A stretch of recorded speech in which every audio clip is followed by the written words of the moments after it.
സജീഷ് കൂടിയുണ്ട്, CPM വക്താവ്. സജീഷ്, സരിൻ രണ്ടാം സ്ഥാനത്തെത്തും എന്ന് നിങ്ങൾ പ്രതീക്ഷിക്കുന്നുണ്ടോ ഈ ഘട്ടത്തിൽ? അല്ല, വോട്ടെണ്ണലിൻ്റെ കൃത്യമായ റൗണ്ടൊക്കെ പൂർത്തീകരിക്കപ്പെടുന്നേ ഉള്ളൂ.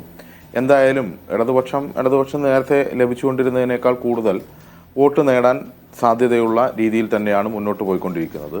പാലക്കാട് മണ്ഡലത്തെ സംബന്ധിച്ചിടത്തോളം 2016-ലും അതുപോലെ തന്നെ 2021-ലുമെല്ലാം നിയമസഭാ തെരഞ്ഞെടുപ്പിൽ ഇടതുപക്ഷം 3-ാം സ്ഥാനത്തേക്ക് പോയ ഒരു മണ്ഡലമാണ് എന്ന് നമുക്കറിയാം. കേരളത്തിൽ തന്നെ ഇടതുപക്ഷത്തിന് വലിയ മുന്നേറ്റം ഉണ്ടാക്കാൻ സാധ്യതയില്ലാത്ത ഒരു മണ്ഡലമാണ്. 2016-ൽ 1-ാം പിണറായി സർക്കാർ അധികാരത്തിൽ വരുമ്പോഴും ജനങ്ങൾ പിന്തുണയ്ക്കാത്ത മണ്ഡലമായിരുന്നു പാലക്കാട്. 2-ാം പിണറായി സർക്കാർ തുടർഭരണവുമായി വരുമ്പോഴും ജനങ്ങൾ പിന്തുണ ലഭിക്കാത്ത, വിജയിക്കാൻ കഴിയാത്ത മണ്ഡലമായിരുന്നു പാലക്കാട്. ആ മണ്ഡലത്തിൽ ഒരു മുന്നേറ്റം ഉണ്ടാക്കുക എന്നുള്ളത് തന്നെയായിരുന്നു ഇടതുപക്ഷ ജനാധിപത്യ മുന്നണിയുടെ ലക്ഷ്യം.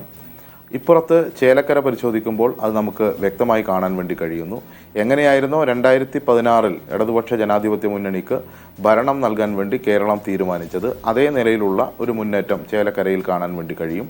അതുപോലെ തന്നെ തുടർഭരണത്തിലേക്ക് പോകുന്ന സാഹചര്യത്തിലും എല്ലാം ചേലക്കര എല്ലാ മണ്ഡലങ്ങളെയും പോലെ തുടരുകയാണ് എന്നത് പ്രധാനമായും സൂചിപ്പിക്കുന്നത് ഇവരെല്ലാവരും കൂടി വളഞ്ഞിട്ട് ആക്രമിക്കാൻ വേണ്ടി ശ്രമിച്ചപ്പോഴും ഭരണവിരുദ്ധ വികാരമില്ലാതെ കേരളത്തിൽ ഇടതുപക്ഷ ജനാധിപത്യ മുന്നണി സർക്കാരിന് ജനങ്ങളോടൊപ്പം ചേർന്ന് മുന്നോട്ട് പോകാൻ വേണ്ടി കഴിയുന്നു എന്നതിൻ്റെ തെളിവായി ഈ തെരഞ്ഞെടുപ്പിൻ്റെ റിസൾട്ടിനെ നമുക്ക് കാണാൻ വേണ്ടി കഴിയും.